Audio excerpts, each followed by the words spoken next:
I quin projecte és aquest? Mirem què necessitem per fer la independència. Què necessitem? Necessitem una força a dintre del Parlament, la força del Parlament de les institucions, que clarament siguin independentistes i que facin la independència, que acabin de fer allò que el 2017 ja vam adelantar molt, però vam deixar una mica sense acabar, una mica molt sense acabar. Necessitem, per tant, aquesta força dintre del Parlament. Per què? Perquè ho hem de fer d'una manera clara i democràtica. No ens hem d'enganyar. A dintre del Parlament hi ha d'haver uns representants que representin a la majoria de Catalunya i aquesta majoria ha de voler la independència. Si no és així, cap país del món no ens reconeixerà. Necessitem unes institucions democràtiques decidides a fer la independència. Aquest és un punt clau, perquè són els representants de la nostra voluntat, de la voluntat majoritària de Catalunya. I em contestareu, Dolors, però és que ja hi ha un 52% de vot independentista al Parlament.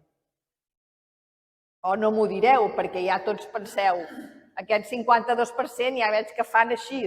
Aquest 52% no va enlloc.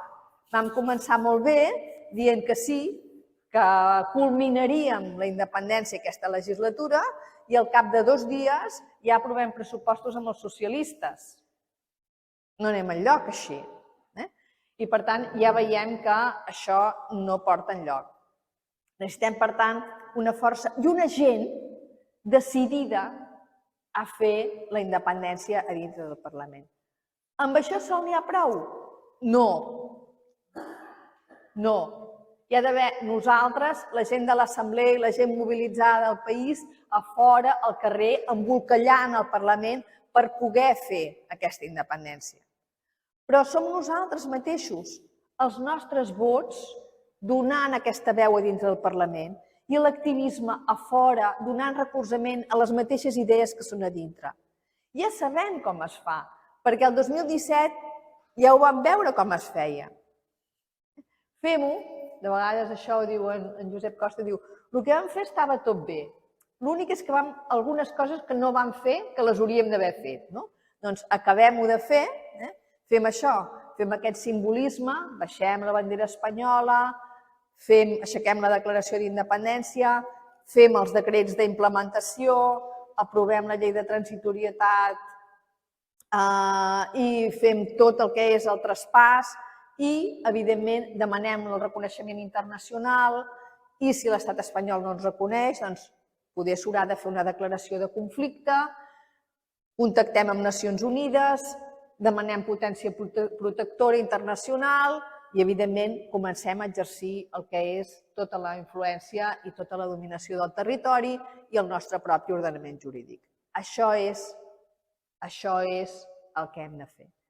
Evidentment, per fer això, es necessita aquesta força de la gent a dintre que, doncs, evidentment, ha de ser una força de la gent que ha de ser que ens mereixi confiança. Que ens mereixi confiança. I ha de ser gent que nosaltres mateixos veiem que sí que poden fer aquesta tasca. És per això que ara, avançant en el projecte de llista cívica, el que us presentem a consulta, i ara us ho explicarà una mica més en Manel, el que ja s'ha avançat per definir com s'ha de fer aquesta llista cívica i què proposa l'Assemblea per aquest impuls d'aquesta llista cívica, doncs, evidentment, és una llista que serà formada per les vostres propostes, per les propostes de noms de la gent, i a través d'aquí anar mirant aquesta gent proposada si realment hi estan disposada i, evidentment, aleshores fer una llista paritària amb tota la gent que estigui disposada i a través d'una agrupació de lectors que sigui que només per una vegada es presenti aquesta candidatura per fer la independència. I, esclar, això, direu, Déu-n'hi-do. Déu-n'hi-do, i es pot fer si vosaltres, tota la gent, s'hi posa i realment comencen a participar, a banda de sortir que sí a la propera consulta, Doncs, evidentment, comencen després a proposar noms i aquests noms, doncs, cada un té darrere moltes signatures. Imaginem-se que una persona de referència del país, 50.000 signatures que diuen que volen que vagi a la llista cívica. Doncs això, evidentment, si vas a veure algú i li dius, mira, perdona, 50.000 persones volen que et presentis, això té una força. Això té una força i té, evidentment, unes garanties d'una gent que confia en tu. I així és com es crea una confiança entre nosaltres que ens ha de portar, efectivament, a aquest cercle que de vegades diem, el cercle virtuós d'aconseguir aquesta llista de gent referent que ens porti que hi hagi a dintre gent que realment hi vagin a fer això. I no vagin, sobretot, que no vagin a fer autonomisme. Aquesta és la nostra línia vermella. Que no facin més autonomisme perquè és que no serveix per res. Perquè les lleis que aproven al Parlament, ja n'hem aprovat, de lleis bones. La llei de canvi climàtic, la llei d'habitatge, la llei de lloguers, la llei per prohibir el fracking, totes declarades inconstitucionals. Després l'estat espanyol fa el que vol. Per tant, la idea és aquesta.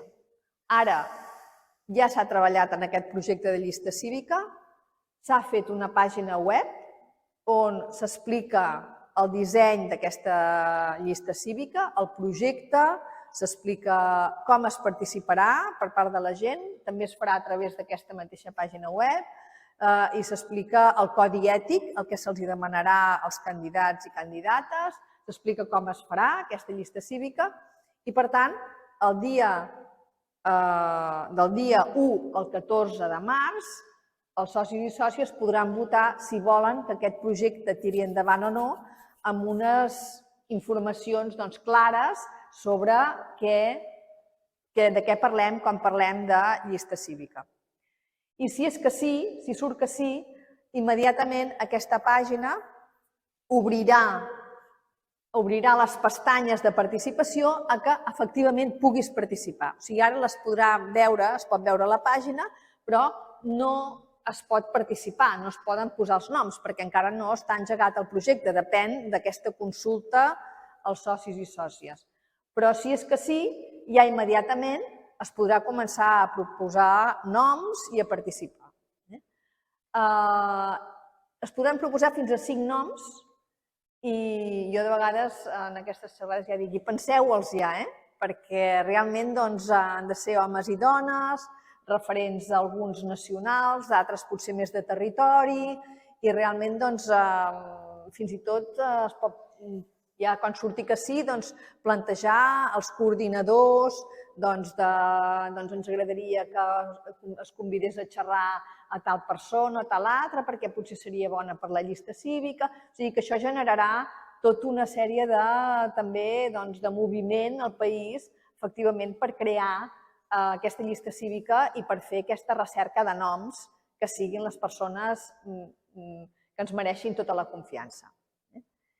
I jo fins aquí no us vull explicar més perquè si no em sembla que en Manel ja deu pensar que li estic trepitjant part del seu discurs i res més, i us passo ara la paraula a en Manel Manzanas.